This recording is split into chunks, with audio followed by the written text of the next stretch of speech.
કોંગ્રેસ પાર્ટીના પ્રમુખભાઈ શક્તિસિંહ અને વિરોધ પક્ષના નેતા ભાઈ અમિતભાઈ ચાવડાએ શ્રદ્ધાંજલિનો કાર્યક્રમ આખા ગુજરાતમાં કોંગ્રેસ પાર્ટીના લોકોને કીધું છે અને અમે લોકોએ આમે નક્કી કરેલું કે આજે શ્રદ્ધાંજલિનો કાર્યક્રમ કરવાનો છે. શ્રદ્ધાંજલિ કરતાં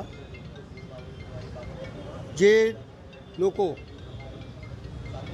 માનવ સર્જિત હત્યા કરવામાં આવી છે, ચાહે એ હરણીકાંડ હોય, ચાહે સુરતનો બનાવ હોય, ચાહે પેલું મોરબીનો બનાવ હોય, આ બધા અધિકારીઓ બેફામ થઈ ગયા છે આમના શાસનમાં.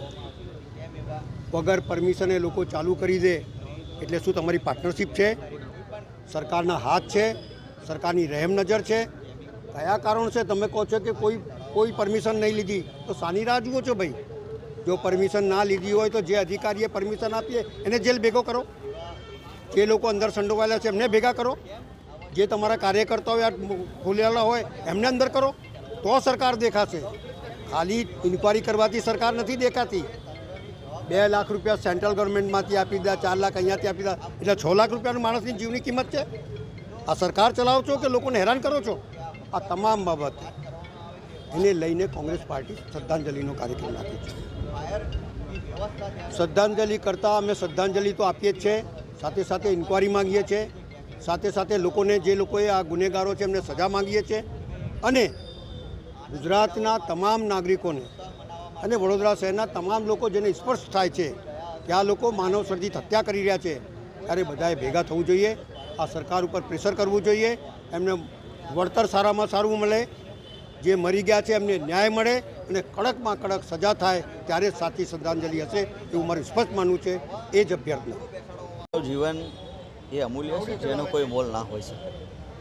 આજે જે આ ઘટના રાજકોટમાં બની છે, નાના ભૂલકાઓ સહિત એમના માતા પિતાએ ઘણાએ લોકોએ 30 કરતાં વધારે લોકોએ આ ઘટનામાં જીવ ગુમાવ્યા છે.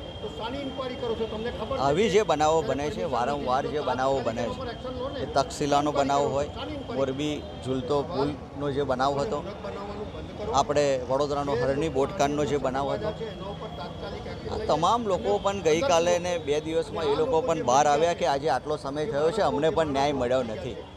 તો આની આ જ પરિસ્થિતિ છેલ્લા 2-5 વર્ષથી ચાલી રહી છે. ગુનેગારો જે છે, જે લોકો આવું જેના પાપે નિર્દોષ અને માસૂમ લોકોના જીવ જાય છે, એવા લોકોને હજુ સુધી સજાઓ મળી નથી ને કંઈક જામીન પર છૂટીને નીકળી જાય છે. તો ખાસ કરીને આમાં જે આ બનાવ બને છે એની પાછળ કંઈક ને કંઈક રીતે જે તપાસવાની જવાબદારી તંત્રની હોય છે ને સત્તાધીશોની હોય છે. તો આવા જે પરમિશનો આપવામાં આવે છે, શું એની પહેલાં તપાસવામાં નથી આવતું? તપાસ્યા વગર જ પરમિશનો આપી દીધી છે. આ તમામ બાબતો લઈને આ શંકાના દાયરામાં છે. એટલે ચોક્કસપણે એવું કહી શકાય કે હપ્તાખોરીની જે સિસ્ટમ છે એના લીધે જ આજે આવા બનાવો ને આ દુર્ઘટનાઓ બને છે. આજે કોઈના પાપના કારણે આજે નિર્દોષ બાળકોએ જે જીવ ગુમાવ્યો છે, આવા લોકોને સરકારશ્રીએ અને તંત્રએ દાખલો બેસાડવો પડે ને કડકમાં કડક સજા જો કરવામાં આવે તો આવી જે ઘટનાઓ બને છે એ ભવિષ્યમાં ના બને. એક દાખલો બેસાડવાની જરૂર છે અને કડકમાં કડક સજા કરવી જોઈએ. આજે જે પરિવારજનો ઉપર આ સંકટનો સમય આવ્યો છે, આકસ્મિક આફત જે આવી છે, આજે આપણે ભગવાન માતાજીને પ્રાર્થના કરીએ કે એમને આ અંધાર્યું આફત જે એમના ઉપર આવી છે એમાં દુઃખ સહન કરવાની ભગવાન એમને શક્તિ આપે અને સાથે આ દુર્ઘટનામાં જે બાળકોએ અને એમના માતા પિતાએ અને એમના સગા સંબંધીઓએ જે જીવ ગુમાવ્યો છે, તો એમને પણ ભગવાન એમના ચરણોમાં સ્થાન આપે. આજે અમે એ માટે આજે શ્રદ્ધાંજલિનો કાર્યક્રમ અહીંયા રાખવામાં આવ્યો છે. ગુજરાતમાં 24 મે સુરત ખાતે તક્ષશિલામાં એક ઘટના થઈ. 4 વર્ષ પહેલાં આ ઘટના થઈ હતી. હજી સુધી એનો ન્યાય નથી મળ્યો. એના પછી મોરબી દુર્ઘટના થઈ, વડોદરામાં બોટકાંડ થયો અને હવે આ રાજકોટનો ઇસ્યુ.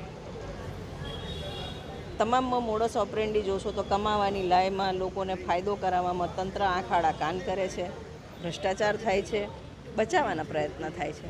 દુર્ઘટના પછી તમામ લોકો 2 દિવસ તો શ્રદ્ધાંજલિના કાર્યક્રમો કરે છે. બધા મોટા નેતાઓ આવીને શોકની લાગણી વ્યક્ત કરતા હોય છે. કમ્પન્સેશનના 4 લાખ રૂપિયા પણ જાહેર થતા હોય છે, 4 લાખ 2 લાખ. પણ એના પછી જેમ જેમ ઇસ્યુ ભૂલાતો જાય છે, ન્યાયની પ્રક્રિયા ભૂલવામાં આવે છે. જ્યાં સુધી કડક હાથે ન્યાય નહીં અપાય આજે લોકો પાપ કરે છે, કમાવાના લાયે જે લોકોના આ રીતે જીવ લે છે.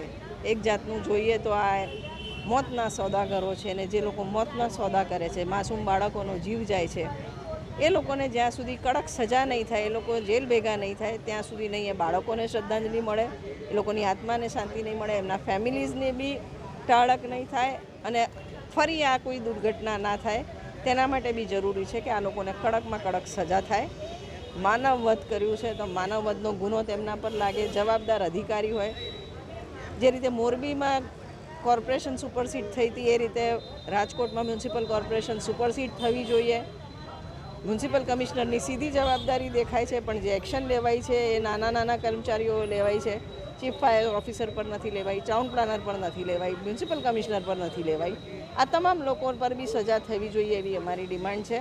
ન્યાયની પ્રક્રિયા તટસ્થ થવી જોઈએ, જેથી કરીને દાખલો બેસાડાય એવી સજા બી થવી જોઈએ, જેથી ફરી આ દુર્ઘટના ના થાય.